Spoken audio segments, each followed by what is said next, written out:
Hey, how's everybody doing? Welcome back to Ask That Podcast here on YouTube. Give me a second. Give me a little sip of soda there. I'm going to give you another one. What we got here is this is something kind of interesting to me.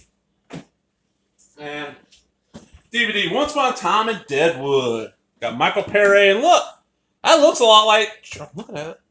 You think that's Charles Bronson? That's not. It's Robert Bronski.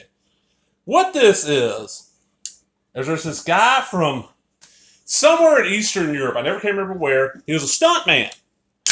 And one of these low-budget filmmakers from the States was over there and discovered this guy. I'm like, man, you look just like Charles Bronson.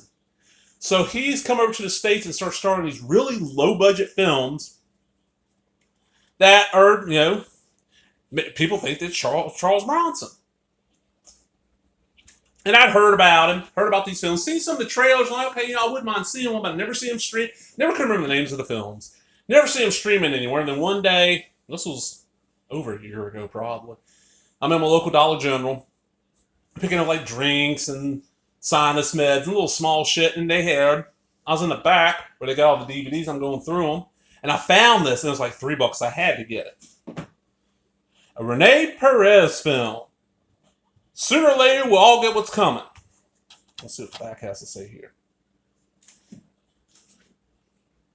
You have no idea how hooked I am with Once Upon a Time in Deadwood by Jorge Solis, Villain Media. Okay? A notorious gunslinger has slipped a slow-acting poison by an heiress and told he has 3 days to track down and rescue her sister, who's been kidnapped by a gang of hoodlums and holds the internet. Starring Robert Bronski, Death Kiss, and Michael Perry, Streets of Fire. Bonus feature is the trailer, and that's it. Uncorked Entertainment. Let's see. This is, no, it's not rated, it's what? Not even 90 minutes. It's widescreen. This is 2019. Film-friendly partners. Show you the disc. I'll watch it. It's a very low-budget Western. Now, talking to a buddy of mine, The Movie Graveyard. If y'all know The Movie Graveyard, I think it's just The Movie Graveyard on YouTube. It's a podcast run by the GOAT. What's up, GOAT? I got this. I showed him. He's like, oh, dude, that guy, the Rene Perez guy makes films all over the time in my area. GOAT lives in California. He goes, hey, he makes these little low-budget films for like next to nothing, and he sells them overseas and always makes a profit. All right, so I put it in. I watched it. This is not bad. I'm not a Western person. But I prefer my Westerns. If I want them to be a little grimy, a little more realistic than your typical John Wayne shit where, they've been riding the trails for 3 weeks and their clothes are spotless. This has got a little grime to it.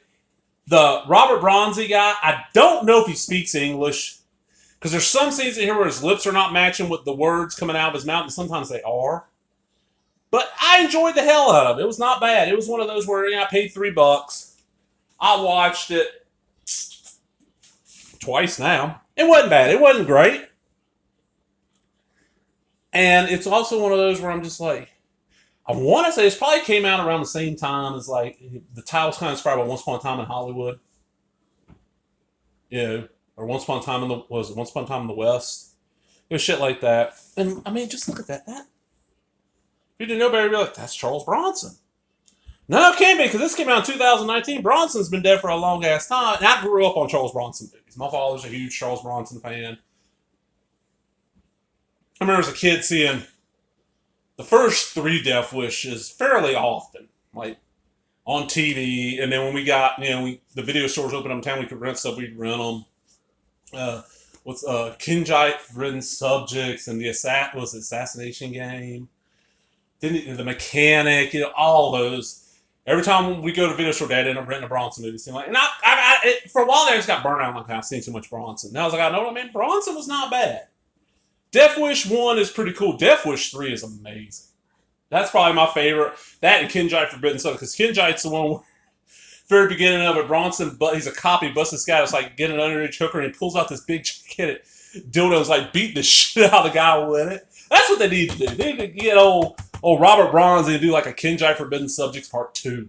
I want to see him beat somebody with a dildo. It's like blah blah blah. Just smacking him around the face, bah, bah, bah, bah. Like a dildo fluid and lube and juices. We'll just leave it like that, flying everywhere.